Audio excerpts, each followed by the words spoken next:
I kind of feel a personal tie to this because one of these global disinformation groups labeled me disinformation. And all I did was cite an American family survey that found that conservative women are happier than liberal women. Self-identified liberal women are not as happy as conservative women. And for this crime of citing a true poll, I was labeled disinformation. And so it's that slippery slope on the left that they just want to label everything that they don't like. Basically, any information that Democrats don't like, they label disinformation. Welcome to the Debrief, where we talk to the Washington Examiner's top journalists about the headlines they're covering this week and where the story's going next.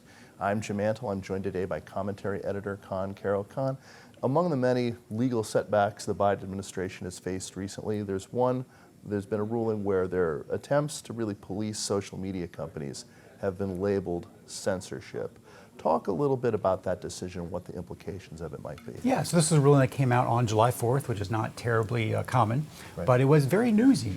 So you have a federal judge in Louisiana issued an injunction on pretty much all Department of Justice employees, a bunch of people at HHS, CDC, and basically tells them they are not allowed to have any communications with social media platforms. We're talking Facebook, YouTube, Twitter, etc., on about censoring content. Now they are still allowed to talk about imminent public threats.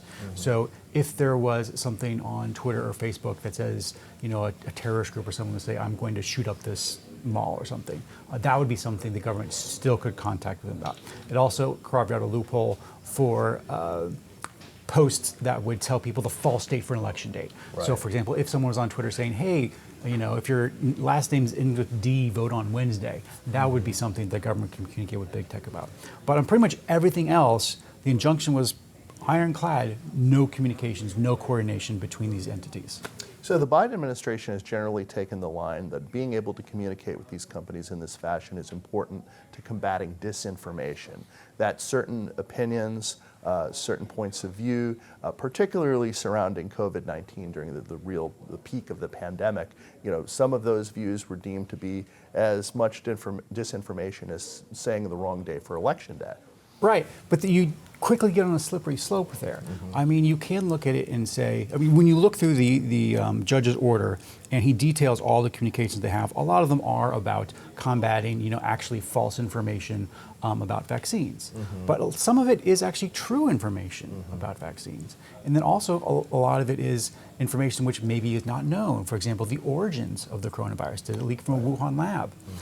At the time, any suggestion that it wasn't from a wet market, any suggestion that it came from a lab was labeled disinformation, even though there's no evidence that's not true. And then you have something like the Hunter laptop story, right? This is again an instance where the government was trying to suppress information. This time the information is actually true, but again, they've labeled it disinformation. And we don't want to make these issues personal, but I kind of feel a personal tie to this because one of these global disinformation groups labeled me disinformation. And all I did was cite an American family survey that found that conservative women are happier than liberal women. Self-identified liberal women are not as happy as conservative women. And for this crime of citing a true poll, I was labeled disinformation. And so it's that slippery slope on the left that they just want to label everything that they don't like. Basically, any information that Democrats don't like, they label disinformation. Right, so they're essentially taking a side in contested debates and labeling the wrong side disinformation. The wrong side disinformation, right. And that's the problem. And that's what the judge really hones in on here. Is like, look, they have no definition of what disinformation is. It's just whatever they don't like. And they've used it, they've gone way too far, including with big tech, to suppress ideas they don't like. And potentially at times to their political advantage. Oh, yeah, just coincidentally. Thank you, Conn. Absolutely. You can read Conn and the rest of our commentary team's coverage at washingtonexaminer.com.